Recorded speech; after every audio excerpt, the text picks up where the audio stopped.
Le XVIe siècle. Des quatre coins de l'Europe, de gigantesques voiliers partent à la conquête du Nouveau Monde. À bord de ces navires, des hommes avides de rêves, d'aventures et d'espace, à la recherche de fortune. Qui n'a jamais rêvé de ces mondes souterrains, de ces mers lointaines peuplées de légendes, ou d'une richesse soudaine qui se conquerrait au détour d'un chemin de la cordillère des Andes? Qui n'a jamais souhaité voir le soleil souverain guider ses pas au cœur du pays Inca, vers la richesse et l'histoire des mystérieuses cités d'or? Ce générique, c'est celui de la série Les Mystérieuses Cités d'Or, créée par Jean Chalopin dans les années 80 et qui revient aujourd'hui dans une nouvelle saison. À cette occasion, nous consacrons un numéro spécial d'Actu Manga aux Mystérieuses Cités d'Or. Retour sur cette série culte avec celles et ceux qui l'ont faite et qui la font toujours vivre aujourd'hui.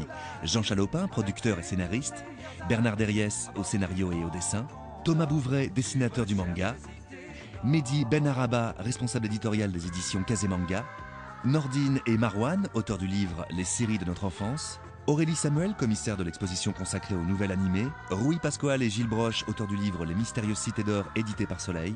Mais commençons par parler des hommes qui ont créé cette série désormais culte, Jean Chalopin et Bernard Derriès. Comment sont-ils arrivés dans le monde de l'animation? Avec tout ce qui était littérature, théâtre, cinéma, c'était une vraie passion.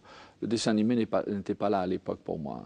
J'ai rencontré à l'époque un écrivain qui était M. Gilbert Cesbron, qui m'a dit « On ne peut plus vivre de son écriture aujourd'hui, il faut faire un autre métier. Si vous avez vraiment la passion de l'écriture, vous êtes vraiment écrivain, ben ça reviendra toujours. » Il avait raison. Donc j'ai commencé par la publicité. J'ai commencé par distribuer des prospectus dans les boîtes aux lettres, etc. Ça m'a amené vers le film publicitaire. Et puis un jour, on a eu un client qui était un opticien acousticien qui voulait un dessin animé à tout prix. Et bien sûr, à l'époque, quand quelqu'un me disait « Vous savez faire ça ?», je répondais toujours « oui », même si j'avais aucune idée. Mais je me rappelle que j'avais rencontré à l'époque un jeune garçon qui jouait de la guitare et chantait des chansons, qui s'appelait Bernard Derriès, qui était aussi aux Beaux-Arts et qui avait la passion du dessin animé. Donc j'ai retrouvé la trace de Bernard à ce moment-là. C'était quelques années plus tard. C'était un rêve pour moi de faire du dessin animé. D'abord, c'était un rêve de faire du dessin tout court. Et puis, dans les années 60, c'était pas évident de faire du dessin parce que c'est des métiers un peu lointains qui n'existaient pas et dont on n'entendait pas parler. Le seul moyen de faire le métier de dessin, c'était la publicité. Donc, j'ai réussi, à force de demander à mes parents, de rentrer dans une école de publicité. Et puis, j'ai appris à dessiner, j'ai appris le dessin, la composition, la mise en page, etc. Et puis je rêvais de faire du dessin animé. Je me dis que c'était impossible puisqu'à l'époque c'était Walt Disney. Très peu de productions japonaises arrivaient en France, on ne connaissait pas. Quelques petites productions françaises. Et puis c'était un rêve. Mais quand même, je continuais toujours à faire un peu pour moi, pour m'amuser, des petites choses, des petites créations. Et je l'ai appelé en disant « Bernard, est-ce que dessin animé, vous savez faire ?» Il m'a dit « Mais j'enseigne une classe à l'école Brassard de Tours pour le dessin animé et je sais faire. » Et là, c'était le rêve parce qu'on allait directement du texte à l'image, à la réalisation. Le réalisateur était celui qui dessinait, moi j'étais celui qui écrivait, et donc j'ai trouvé ça formidable. On avait la place de faire en dessin animé, de développer l'imaginaire total sans avoir des budgets énormes, si vous voulez. Parce que, bien sûr, si vous imaginez les cités d'or, surtout à l'époque, par exemple, en dessin animé, un dessin est un dessin. La même chose en production, c'est un film très cher. Donc, tout ça me permettait de résoudre mes problèmes de transformation du rêve en réalité. Grâce à ce premier pas dans le monde de l'animation, Jean Chalopin voit plus grand et décide de produire une série, Ulysse 31. Mais en France, il n'a pas la capacité de production nécessaire. Il part donc au Japon. Je cherchais à pouvoir produire nos idées plus rapidement, en 6 mois, 8 mois de temps. Et le marché le demandait aussi. Les Japonais ne travaillaient pas du tout comme nous, c'est-à-dire nous on travaillait sous un toit, on avait 500 personnes sous un seul toit, alors que les Japonais avaient un système de centralisation et vous avez une plaque tournante centrale où il y a les producteurs, les assistants producteurs, les coursiers, etc. Et on centralise tout avec le réalisateur, mais on envoie des équipes éclatées. Donc ça permet d'avoir si on veut, 3000 personnes, 5000 personnes, très rapidement. On fait l'animation, par exemple, la key animation, l'animation clé, c'est revenu. On fait les in-between, ça revient. On envoie vers le traçage, ça revient. On fait la couleur, ça revient. Et le bandit, etc. Donc ça permettait de grossir et de dégrossir très rapidement. Ça, c'est quelque chose qu'on n'avait pas. Donc le Japon nous a apporté une capacité de production extraordinaire. Et c'est grâce à ce qu'on avait en France, plus ce qu'on avait au Japon à bout d'un certain temps, qu'on a pu aller aux États-Unis avec une véritable capacité de production qui était égale, sinon supérieure à celle de nos concurrents américains. Après cette première collaboration fructueuse avec les studios nippons, c'est un Japonais qui va proposer à Jean Chalopin d'adapter un roman de Scott Odell. Les Cités d'Or, c'est une rencontre entre un monsieur qui s'appelle monsieur Mitsuru Kaneko. À l'époque, Mitsuru voulait convaincre NHK, la société publique japonaise, de faire du dessin animé. C'était la seule chaîne qui n'en faisait pas. Et NHK lui a dit oui, mais nous on ne peut pas faire si ce n'est pas culturel. Il faut qu'il y ait un élément culturel dedans. Et lui avait lu ce livre de Scott Odell qui s'appelait King Fifth, qui racontait l'histoire de ce cartographe adulte qui s'appelait Esteban à travers son voyage de l'Espagne jusqu'à l'Amérique du Sud et qui était un petit peu le rapporteur de ce qui se passait avec Pizarro, etc. Et derrière, il y a en sous-jacence les Incas et la recherche de l'or, etc. Et à l'époque, moi je le connaissais parce que j'étais en train de produire Ulysse 31. Et à un moment donné, il est venu me voir en disant voilà, j'ai cette idée de faire une série inspirée de ce livre. Donc on a développé un premier concept qui n'est pas celui que vous connaissez aujourd'hui, qui était un travail. Puis j'ai fait le tour des télévisions en France et tout le monde l'a refusé. Et il y avait une raison pour laquelle il y avait un non, c'était parce que c'était un feuilleton. Alors c'est finalement la CLT, Compagnie luxembourgeoise de télédiffusion, qui avait RTL en Luxembourg, qui a pris le risque de financer avec ça, avec NHK. Et puis voilà, puis la grande aventure a commencé et on a créé ce que vous connaissez, les Cités d'Or. Voilà. Et si cette série a connu un si grand succès, c'est qu'elle n'est pas seulement l'adaptation d'un roman historique. L'aventure et une dose de science-fiction sont également au rendez-vous.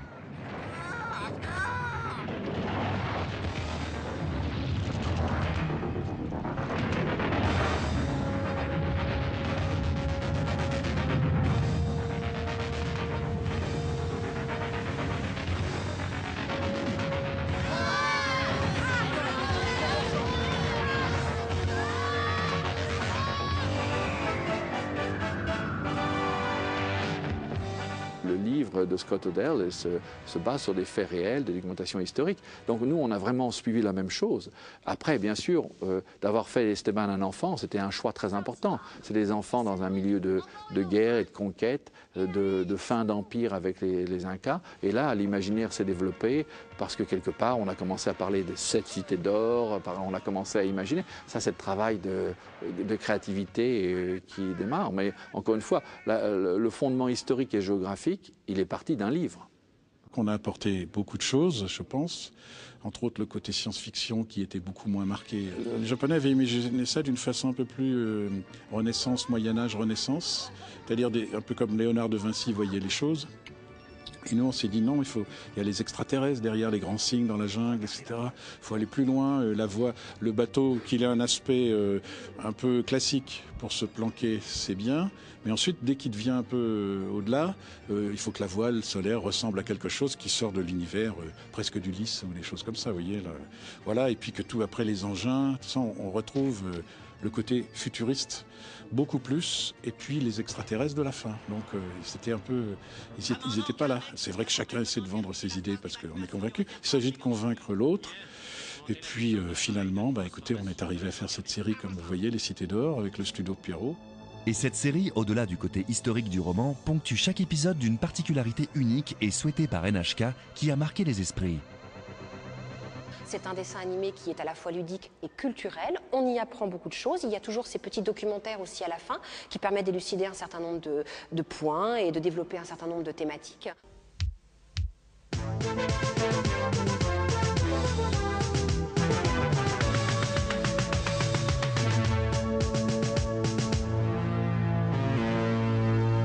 Nos héros ont traversé l'océan Atlantique à bord de l'Esperanza.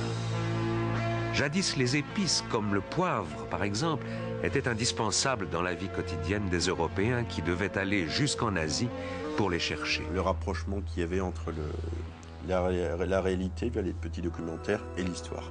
Je me disais, les cités d'or, mais ça doit exister, ces cités d'or. Et quand j'étais gamin, je croyais vraiment que les cités d'or existaient. Je faisais des recherches, et je découvrais qu'il y avait des légendes sur les cités de Cibola. Et je dis, mais c'est pas possible. Et avec des copains, on s'imaginait vraiment être à la recherche de ces mystérieuses cités d'or au Mexique, au Pérou. Les Espagnols de jadis entendaient les indigènes raconter une bien intéressante histoire, celle d'une cérémonie au cours de laquelle le chef d'une tribu montagnarde de Colombie, enduit de poussière d'or, entrait dans un lac. La poussière d'or se répandait à la surface de l'eau et ceux de la tribu jetaient en offrande de l'or, de l'argent et des émeraudes. Si cette série n'a pas provoqué une ruée vers l'or, elle a eu le mérite de nous faire découvrir de vraies pages de l'histoire tout en étant divertissantes. Les mystérieuses cités d'or ont traversé les époques et ont marqué de nombreuses générations d'enfants. Alors mon tout premier souvenir, moi, date d'une semaine avant la diffusion, en fait, le 21 septembre 1983, parce que Dorothée avait présenté à la suite de la série Dick le Rebelle, si je me souviens bien, qui devait donc s'achever cette semaine-là, présenté en avant-première le générique de la série qui allait prendre sa suite la semaine suivante. C'était donc Les Mystérieuses Cités d'Or. Et donc ils avaient présenté ce générique avec cette fameuse intro que tout le monde connaît et qui pour moi a été une claque. Quand j'ai vu cette intro, j'ai dit waouh, c'est un dessin animé, on dirait un film, on dirait c'est beau, ça bouge, enfin, j'ai attendu la semaine suivante avec impatience. À mon sens, il ne s'agit pas que d'une série microcosmique, soit pour un public de manga ou de Français pas fans de tout ce qui est japonais. C'est une série beaucoup plus large. Madeleine de Proust est vraiment grand public et intergénérationnelle parce qu'elle a été diffusée de nombreuses fois et touche finalement pas que les trentenaires. Moi, ce qui m'a le plus marqué gamin, déjà c'est la musique. Et c'est la scène où on voit Esteban qui a le mal de mer et qui commence à s'envoler dans les airs avec toute la musique, toute la mise en place. Et là, ça y est, j'étais accro. J'étais accro. Dès cet épisode, c'était terminé. Il fallait que je regarde mon épisode tous les mercredis après-midi dans Récréado. Et il n'est pas le seul à être accro à cette histoire, mais aussi à ses personnages atypiques. Si on analyse les séries, les dessins animés pour jeunes qui se passaient à l'époque, le héros était souvent un adulte et il y avait des enfants qui l'accompagnaient ou des petites bestioles. Là, à l'inverse, les héros étaient 3 enfants et les adultes étaient un peu relégués au second plan. Je pense que le fait que les 3 enfants soient les héros a permis justement aux jeunes téléspectateurs de s'identifier plus facilement à eux, d'autant plus qu'ils ont des cultures assez différentes l'un et l'autre. Esteban qui vient de l'Espagne, Zia qui vient du Pérou, Tao qui vient d'une civilisation disparue. Ils ont des cultures très différentes, des caractères très différents. Ils se chamaillent assez souvent, comme n'importe quel enfant.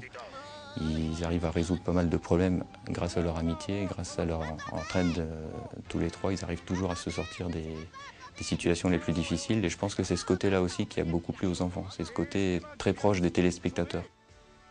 Esteban te dit la vérité, chef Yupanqui. Kraka nous a demandé de retrouver ces hommes pour qu'ils nous remettent le blason.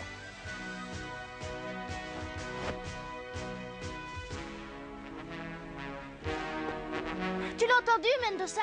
C'est bien pour me rendre le blason du soleil que vous êtes venu jusqu'ici. J'aimais bien cette relation de Mendoza avec Esteban, le grand frère protecteur. Et c'est vraiment la chose la plus importante pour moi, c'est qu'il était toujours là pour le protéger, pour lui apporter des conseils. Puis, ce que j'aimais aussi dans le personnage de Mendoza, c'était qu'il était très subtil. C'était ni bon, ni méchant, mais il était entre 2 eaux. Et c'était très intéressant d'avoir ça à l'époque. Capitaine Gaspard, ces enfants sont sous ma protection et je vous prierai à l'avenir de les laisser tranquilles. Je dirais en résumé qu'effectivement les personnages principaux, les 3, m'intéressaient particulièrement dans le sens où c'est pas vraiment des héros, mais ce sont des jeunes qui donnent un peu des leçons aux adultes qui finalement sont assoiffés par l'or, qui ne pensent qu'à leurs intérêts personnels. Et on a affaire à des enfants qui, très vite, coupés de leurs racines, de leurs parents, vont avoir une quête initiatique intéressante, découvrir des pays différents. Il y a un métissage dans ces dessins animés, donc il y a un message plutôt positif au niveau de, comment dire, d'être tolérant, d'accepter la différence, notamment avec Tao et d'autres. Et en plus, ces personnages sont très attachants. Bref, c'est varié et c'est éducatif. Tous ces personnages sont portés par une musique qui a fortement marqué les esprits. Pourtant, celle-ci a bien failli ne pas exister.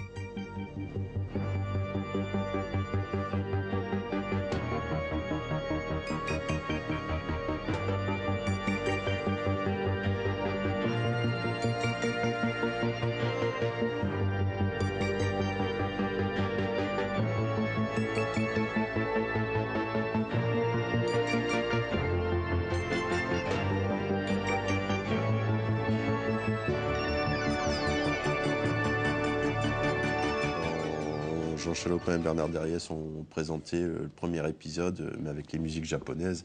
Il y a Jacqueline Joubert, qui était responsable des programmes TV animés. La maman d'Antoine Decaune. Voilà.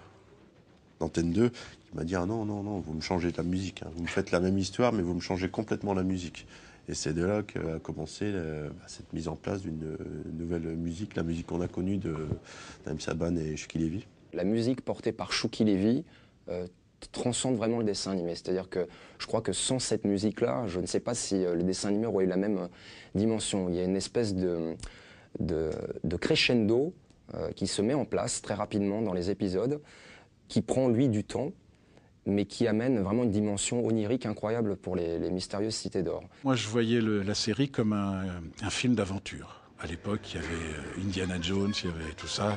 Moi, je voyais que de la musique d'aventure qui souligne. Alors que les Japonais, si vous écoutez leur musique, c'était pour nous très, très plat, un peu trop plat. Donc, on a introduit la bande-son. La musique a été faite par Saban, Chouki Lévy et une bande-son musclée comme un film d'aventure, hein, avec des endroits mélancoliques, avec des endroits tristes, avec des endroits colorés, mais quand même une bande-son dynamique. Je voulais comme ça. On a fait des petits montages images différents, c'est là qu'on voit les différences de point de vue. On a monté le générique différent, mais en gros, la série est la même. Mais quand même, je pense que la bande-son donne une autre idée. Quand on regarde la version japonaise et la version française, donne un autre feeling tout à coup, quand on voit l'image japonaise et la bande-son.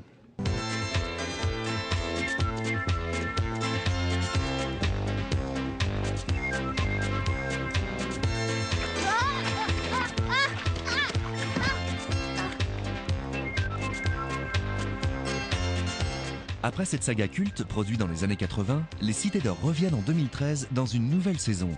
Monsieur Chalopin, Monsieur Derriès, comment vous êtes-vous impliqué dans ce projet et quelles ont été les difficultés? J'ai été impliqué depuis le départ jusqu'à l'arrivée. Donc j'ai lu tous les scénarios, les synopsis, dit quand je n'étais pas d'accord, etc. Mais je n'ai pas écrit. Donc c'est une grande différence avec la série précédente où j'écrivais. Combien de temps il a fallu? 12-13 ans. Mais c'est des problèmes de droit, ce n'est pas un problème de financement. La volonté de le faire, de financer, existe depuis longtemps. Mais on ne pouvait pas le faire parce qu'on n'avait pas récupéré les droits. Donc les droits étaient éclatés entre NHK, CLT, qui les avait revendus à quelqu'un d'autre, lequel quelqu'un d'autre les avait vendus à quelqu'un d'autre, qui les a vendus à quelqu'un d'autre, etc. Et beaucoup de gens avaient abusé des droits. Donc il a fallu commencer un travail énorme de récupération des droits et de bataille contre l'abus des droits. Heureusement, on a eu un grand soutien de Mitsuru Kaneko, qui est, je le dis, un ami très proche, encore aujourd'hui, et de NHK et de CLT. Donc on a eu le soutien des gens de l'origine, si vous voulez, et qui nous ont dit « Oui, vous êtes les gens légitimement à l'avoir, c'est à vous de l'avoir, on va vous aider à récupérer. » Des enfants sont venus ici. Des enfants, comme dans la légende. Je veux tout savoir sur ces enfants. Il fallait considérer que c'était une chose 30 ans plus tard quand même. Il ne fallait pas se dire non, on va garder ça intégralement, on ne changera pas une ligne ou un trait. C'était pas possible. Et puis la technologie nous permettait de faire tellement mieux, hein, donc qu'il fallait en profiter aussi. Mais je pense qu'aujourd'hui, on a été sérieux sur le suivi des personnages et du coup, je crois qu'on n'a pas de mal à les accepter d'une 30 ans plus tard, tels qu'ils sont aujourd'hui dans la série. Bien au contraire, après plus de 10 ans d'attente, on accueille cette nouvelle série avec grand plaisir. Et la part culturelle n'est pas oubliée, avec une très belle exposition au musée Guimet qui fait le lien entre la série et ses inspirations historiques. On a fait un choix assez simple, qui était de suivre donc géographiquement les personnages. En fait, ils arrivent en Chine du Sud, donc Esteban, Tao Zia et Mendoza, en Condor. Ils arrivent donc dans la région de Guilin, qui est une région très montagneuse du sud de la Chine. Et on s'est dit, bon, très bien, suivons le trajet des personnages. Arrivons au sud de la Chine. Qu'est-ce qu'on trouve au sud de la Chine, en fait? Les villages Miao. Donc commençons tout simplement à montrer des objets Miao. Et en voyant finalement les épisodes, on s'est rendu compte qu'il y avait beaucoup de costumes qui étaient portés par les personnages et que c'était vraiment un angle de vue qu'on pouvait approcher. Ensuite, Guilin est surtout connu pour ses paysages montagneux, un petit peu vaporeux, dans la brume que l'on voit par exemple sur la peinture chinoise. Donc on a décidé de mettre en parallèle des planches agrandies du dessin animé dans l'exposition, donc de ces montagnes en fait, avec des paysages de la peinture chinoise, un éventail notamment qui est une très très belle pièce de l'exposition. d'illustration et quelques céramiques. Ensuite, ils passent par le monastère de Shaolin, donc on a évoqué le Shaolin et la création du Kung Fu. Ils vont jusqu'à Pékin, Beijing, où ils visitent la cité interdite, donc nous avons également évoqué la cité interdite, et notamment avec les thématiques de l'empereur, du dragon, et ensuite ils s'envolent, toujours en Condor, vers le Tibet, vers l'Himalaya, donc nous avons terminé l'exposition avec une évocation du Tibet. Mais les projets sur les mystérieuses cités d'or ne s'arrêtent pas là. Vous pouvez désormais découvrir ou redécouvrir en Blu-ray la série, mais aussi l'adaptation en manga. 2013, c'est l'année des cités d'or, parce que c'est les 30 ans de la série. Et c'est aussi, dans le catalogue DVD, c'est une série phare de Kazé. Donc il fallait forcément avoir une initiative autour de la licence. En plus, la nouvelle saison débarquait sur le petit écran. Et donc il y avait une volonté de toute façon de restaurer la saison initiale en Blu-ray. Et Thomas Bouvray, donc le mangaka de notre série, est venu vers nous avec ce projet comme ça d'adapter la première saison des Cités d'Or. Ce qui m'inquiétait après, c'était voilà, est-ce que je vais bien retrouver l'âme en fait du dessin animé. Enfin, c'est quand même un dessin animé populaire, donc voilà. Enfin, si les personnages sont complètement différents, s'ils ont une voilà, c'est la difficulté de faire en sorte qu'on puisse retrouver l'âme des personnages et en même temps de donner un plus qu'on peut retrouver dans le manga. On va dire, il y a plusieurs personnages que j'ai bien aimé dessiner. C'est vrai que les personnages, il y en a beaucoup qui sont complètement différents. Et finalement, j'ai pris aussi du plaisir, non seulement à dessiner peut-être les personnages principaux, mais aussi, on va dire, les personnages qui sont plus adultes, comme Mendoza, ou même les méchants, comme Gomez ou Gaspard, qui avaient un visage assez atypique. Donc, du coup, c'était intéressant voilà, de reproduire ça. Et puis, en même temps, j'ai pensé, en tout cas, à donner un plus, peut-être aussi au niveau de... notamment, on va dire, au format manga qui s'y apprête, de donner des expressions, on va dire, qui pourraient bien jouer sur les personnages, peut-être des expressions des fois qui se rapprochent, on va dire, du code manga. Je sais pas, par exemple, pour des scènes comiques, peut-être les gouttes sur le visage, par exemple, ou ce genre de choses, ou alors des visages un petit peu déformés. Il y a eu une rencontre au tout début avec Thomas et Bernard Derriès, et donc nous en tant qu'éditeurs, pour qu'on ait une idée précise de comment allait se dérouler l'histoire, parce que 39 épisodes à condenser en 5 mangas, ça mérite beaucoup ça soulève beaucoup de questions. Après, 5 mangas déjà en tant que production, en tant que création à notre niveau, c'est déjà un beau challenge. Et nous, on a proposé à Bernard Derriès, au moyen d'un séquencier en fait, qui balayait les 5 tomes, des résumés précis sur chaque chapitre, qui condensait les 39 épisodes sans perdre en efficacité. C'est-à-dire qu'on était obligé de faire des ellipses, mais ça répondait plus au code du manga. C'est-à-dire que, je prends un exemple, quand l'Esperanza est en train de faire naufrage suite au typhon, il y a une scène où Esteban est en train de nager, il s'échappe d'une prison, le bateau est en train de couler, et donc il nage dans l'eau comme ça, donc on le voit prendre sa respiration, replonger, etc. Il y a toute une scène comme ça en animation. C'est sympa à l'écran, mais nous, il faut le traiter différemment pour que ça ait plus d'impact. Et donc là, Thomas, il arrive, il nous propose une superbe double page où on voit Mendoza comme ça évoluer dans l'eau. Donc c'est ce genre de remaniement qui ne trahit pas l'esprit de la série. On espère que désormais, vous en savez un peu plus sur l'univers des mystérieuses cités d'or. L'équipe d'Actu Manga remercie tous les intervenants et rappelle les actualités autour des différentes séries. Aurélie Samuel pour l'exposition au Musée Guimet, Rui Pasquale et Gilles Broche avec le livre Les mystérieuses cités d'or, Thomas Bouvray et Mehdi Benraba pour l'adaptation en manga. Un immense merci à Nordine et Marwan pour nous avoir aidés dans la préparation de l'émission, ainsi que pour leur livre Les séries de notre enfance. Et pour finir, un remerciement particulier pour ceux qui ont créé cette série culte, Bernard Derriès et Jean Chalopin. Mais une dernière question nous taraude, Monsieur Chalopin. Après une carrière si remplie et une si longue absence, pensez-vous revenir un jour dans le monde de l'animation ? Probablement, je reviendrai vers le monde, disons, du cinéma et de la télévision, mais probablement plus vers le monde du cinéma que de la télévision à ce stade. Parce que pas faire les choses à moitié. C'est très difficile de faire les choses à moitié. Ça prend beaucoup de temps. Ça prend pas 8 heures par jour, ça prend 17 heures par jour, 7 jours par semaine. Puis vous savez, on vieillit, les idées sont peut-être moins bonnes, on s'use, on devient trop raisonnable. Il ne faut pas être trop raisonnable pour créer, il faut être un peu déraisonnable et quelquefois un peu beaucoup.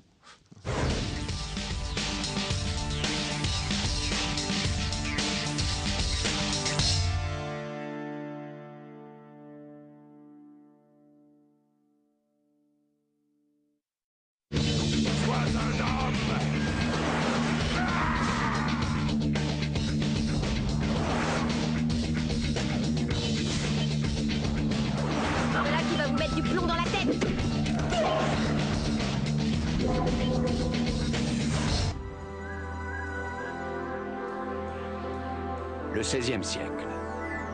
Des quatre coins de l'Europe, de gigantesques voiliers partent à la conquête du Nouveau Monde.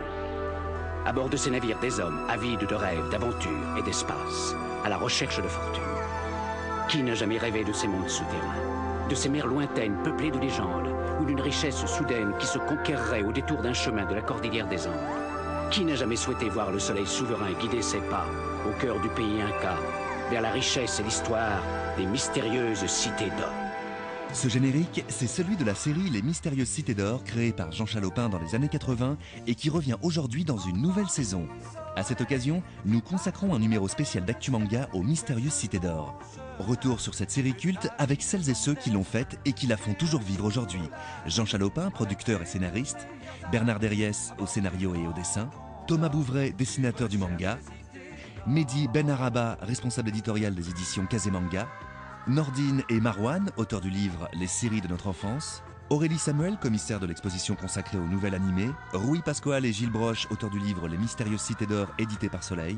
Mais commençons par parler des hommes qui ont créé cette série désormais culte, Jean Chalopin et Bernard Derriès. Comment sont-ils arrivés dans le monde de l'animation? Avec tout ce qui était littérature, théâtre, cinéma, c'était une vraie passion. Le dessin animé n'était pas là à l'époque pour moi. J'ai commencé, j'ai rencontré à l'époque un écrivain qui était M. Gilbert Cesbron, qui m'a dit « on ne peut plus vivre de son écriture aujourd'hui, il faut faire un autre métier. Si vous avez vraiment la passion de l'écriture, vous êtes vraiment écrivain, ben ça reviendra toujours. » Puis il avait raison. Donc j'ai commencé par la publicité. J'ai commencé par distribuer des prospectus dans les boîtes aux lettres, etc. Ça m'a amené vers le film publicitaire. Et puis un jour, on a eu un client qui était un opticien acousticien qui voulait un dessin animé à tout prix. Et bien sûr, à l'époque, quand quelqu'un me disait « vous savez faire ça », je répondais toujours « oui », même si j'avais aucune idée. Mais je me rappelle que j'avais rencontré à l'époque un jeune garçon qui jouait de la guitare et chantait des chansons, qui s'appelait Bernard Derriès, qui était aussi aux Beaux-Arts et qui avait la passion du dessin animé. Donc j'ai retrouvé la trace de Bernard à ce moment-là. C'était quelques années plus tard. C'était un rêve pour moi de faire du dessin animé. D'abord, c'était un rêve de faire du dessin tout court. Et puis, dans les années 60, c'était pas évident de faire du dessin, parce que c'est des métiers un peu lointains qui n'existaient pas et dont on n'entendait pas parler. Le seul moyen de faire le métier de dessin, c'était la publicité. Donc, j'ai réussi, à force de demander à mes parents, de rentrer dans une école de publicité. Et puis, j'ai appris à dessiner, j'ai appris le dessin, la composition, la mise en page, etc. Et puis je rêvais de faire du dessin animé. Je me dis que c'était impossible, puisqu'à l'époque, c'était Walt Disney. Très peu de productions japonaises arrivaient en France, on ne connaissait pas. Quelques petites productions françaises. Et puis, c'était un rêve. Mais quand même, je continuais toujours à faire un peu pour moi, pour m'amuser, des petites choses, des petites créations. Et je l'ai appelé en disant « Bernard, est-ce que dessin animé, vous savez faire ?» Il m'a dit « mais j'enseigne une classe à l'école Brassard de Tours pour le dessin animé et je sais faire ». Et là, c'était le rêve parce qu'on allait directement du texte à l'image, à la réalisation. Le réalisateur était celui qui dessinait, moi j'étais celui qui écrivait, et donc j'ai trouvé ça formidable. On avait la place de faire en dessin animé, de développer l'imaginaire total sans avoir des budgets énormes, si vous voulez. Parce que, bien sûr, si vous imaginez les Cités d'Or, surtout à l'époque, par exemple, en dessin animé, un dessin est un dessin. La même chose en production, c'est un film très cher. Donc, tout ça me permettait de résoudre mes problèmes de transformation du rêve en réalité. Grâce à ce premier pas dans le monde de l'animation, Jean Chalopin voit plus grand et décide de produire une série, Ulysse 31. Mais en France, il n'a pas la capacité de production nécessaire. Il part donc au Japon. Je cherchais à pouvoir produire nos idées plus rapidement, en 6 mois, 8 mois de temps. Et le marché le demandait aussi. Les Japonais ne travaillaient pas du tout comme nous, c'est-à-dire nous on travaillait sous un toit, on avait 500 personnes sous un seul toit, alors que les Japonais avaient un système de centralisation et vous avez une plaque tournante centrale où il y a les producteurs, les assistants producteurs, les coursiers, etc. Et on centralise tout avec le réalisateur, mais on envoie des équipes éclatées. Donc ça permet d'avoir... si on veut, 3000 personnes, 5000 personnes, très rapidement. On fait l'animation, par exemple, la key animation, l'animation clé, c'est revenu. On fait les in-between, ça revient. On envoie vers le traçage, ça revient. On fait la couleur, ça revient. Et le banti, etc. Donc ça permettait de grossir et de dégrossir très rapidement. Ça, c'est quelque chose qu'on n'avait pas. Donc le Japon nous a apporté une capacité de production extraordinaire. Et c'est grâce à ce qu'on avait en France, plus ce qu'on avait au Japon à bout d'un certain temps, qu'on a pu aller aux États-Unis avec une véritable capacité de production qui était égale, sinon supérieure à celle de nos concurrents américains.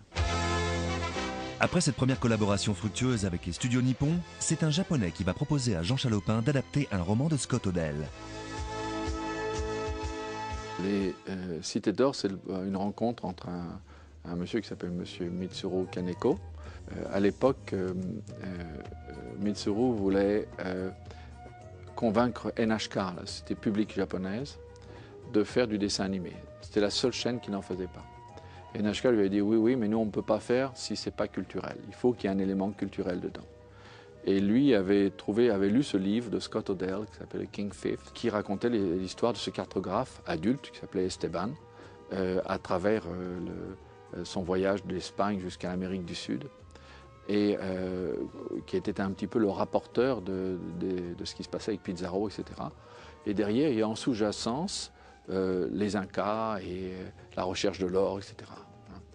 Et à l'époque, moi je le connaissais parce que j'étais en train de produire Ulysse 31. Et à un moment donné, il est venu me voir en disant, voilà, j'ai cette idée de faire une série inspirée de ce livre. Donc on a développé un premier concept qui n'est pas celui que vous connaissez aujourd'hui, qui était un travail. Puis j'ai fait le tour des télévisions en France et tout le monde m'a refusé. Et il y avait une raison pour laquelle il y avait un non, c'était parce que c'était un feuilleton. Alors c'est finalement la CLT, Compagnie luxembourgeoise de télédiffusion, qui avait RTL en Luxembourg, qui a pris le risque de financer avec ça, avec NHK. Et puis voilà, puis la grande aventure a commencé et on a créé ce que vous connaissez, les Cités d'Or. Voilà. Et si cette série a connu un si grand succès, c'est qu'elle n'est pas seulement l'adaptation d'un roman historique. L'aventure et une dose de science-fiction sont également au rendez-vous.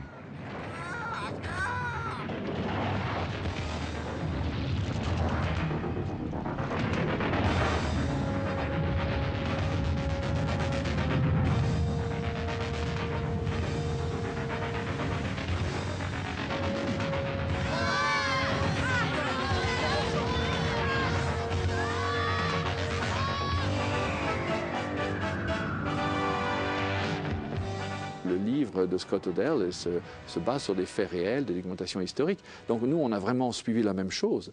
Après, bien sûr, d'avoir fait Esteban un enfant, c'était un choix très important. C'est des enfants dans un milieu de guerre et de conquête, de fin d'empire avec les Incas. Et là, l'imaginaire s'est développé parce que quelque part, on a commencé à parler de 7 cités d'or, on a commencé à imaginer. Ça, c'est le travail de créativité qui démarre. Mais encore une fois, le fondement historique et géographique, il est parti d'un livre.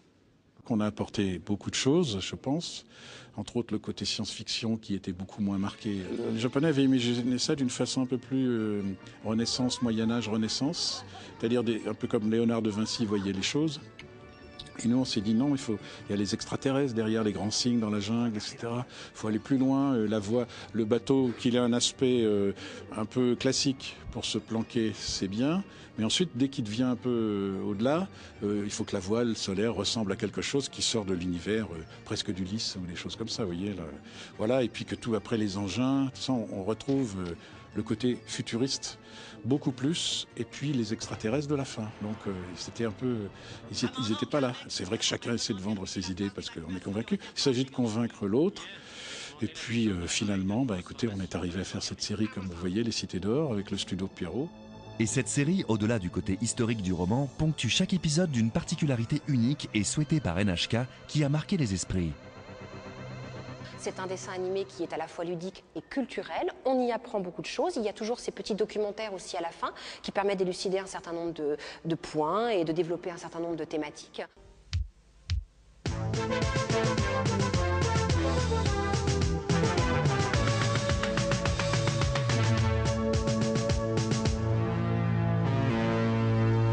Nos héros ont traversé l'océan Atlantique à bord de l'Esperanza.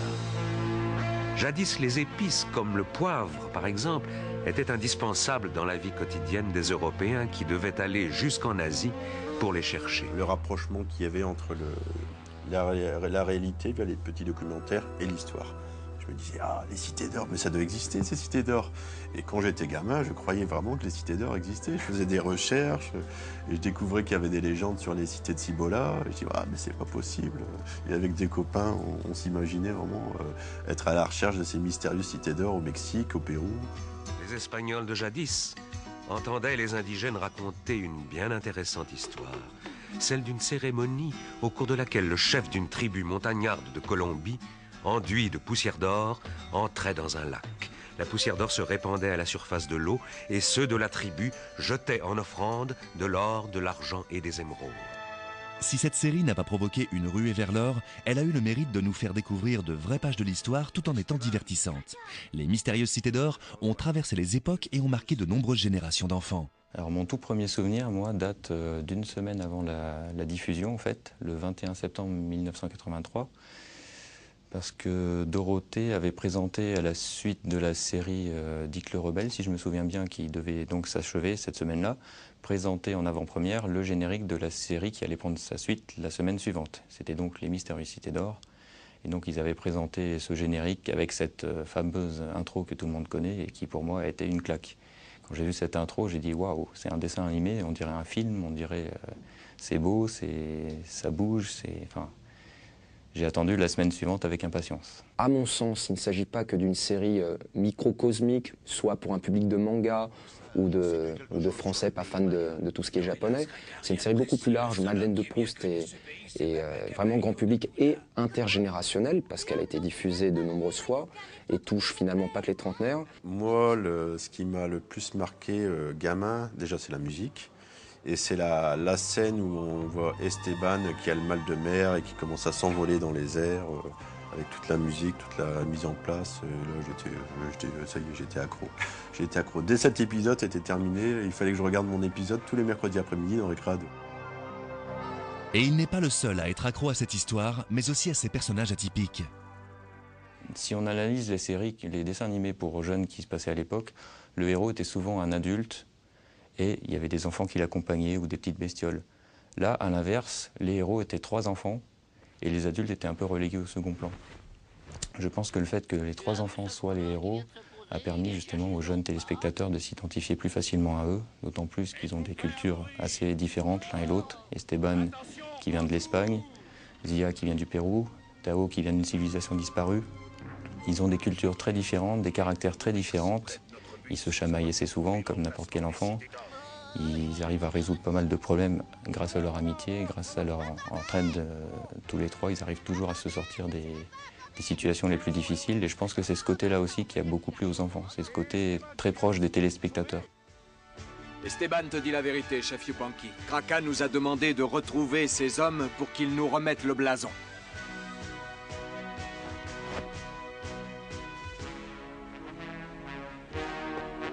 Tu l'as entendu, Mendoza? C'est bien pour me rendre le blason du soleil que vous êtes venu jusqu'ici. Et j'aimais bien cette relation de Mendoza avec Esteban, le grand frère protecteur. Et c'est vraiment la chose la plus importante pour moi, c'est qu'il était toujours là pour le protéger, pour lui apporter des conseils. Puis, ce que j'aimais aussi dans le personnage de Mendoza, c'était qu'il était très subtil. C'était ni bon, ni méchant, mais il était entre 2 eaux. Et c'était très intéressant d'avoir ça à l'époque. Capitaine Gaspard, ces enfants sont sous ma protection et je vous prierai à l'avenir de les laisser tranquilles. Je dirais en résumé qu'effectivement les personnages principaux, les 3, m'intéressaient particulièrement dans le sens où c'est pas vraiment des héros, mais ce sont des jeunes qui donnent un peu des leçons aux adultes qui finalement sont assoiffés par l'or, qui ne pensent qu'à leurs intérêts personnels. Et on a affaire à des enfants qui, très vite, coupés de leurs racines, de leurs parents, vont avoir une quête initiatique intéressante, découvrir des pays différents. Il y a un métissage dans ces dessins animés, donc il y a un message plutôt positif au niveau de, d'être tolérant, d'accepter la différence, notamment avec Tao et d'autres. Et en plus, ces personnages sont très attachants. Bref, c'est varié, c'est éducatif. Tous ces personnages sont portés par une musique qui a fortement marqué les esprits. Pourtant, celle-ci a bien failli ne pas exister.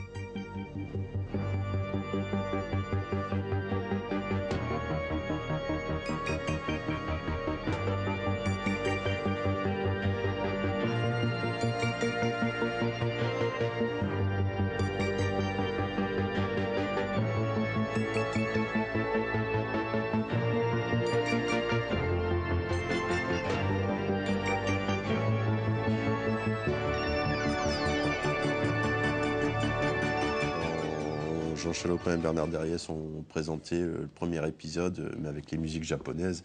Il y a Jacqueline Joubert, qui était responsable des programmes télé animés. La maman d'Antoine Decaune. Voilà. D'Antenne 2, qui m'a dit « Ah non, vous me changez de la musique. Hein. Vous me faites la même histoire, mais vous me changez complètement la musique. » Et c'est de là qu'a commencé cette mise en place d'une nouvelle musique, la musique qu'on a connue de Naïm Saban et Chouki Lévi. La musique portée par Chouki Lévi transcende vraiment le dessin animé. C'est-à-dire que je crois que sans cette musique-là, je ne sais pas si le dessin animé aurait eu la même dimension. Il y a une espèce de crescendo qui se met en place très rapidement dans les épisodes, qui prend, lui, du temps, mais qui amène vraiment une dimension onirique incroyable pour les mystérieuses cités d'or. Moi, je voyais la série comme un film d'aventure. À l'époque, il y avait Indiana Jones, il y avait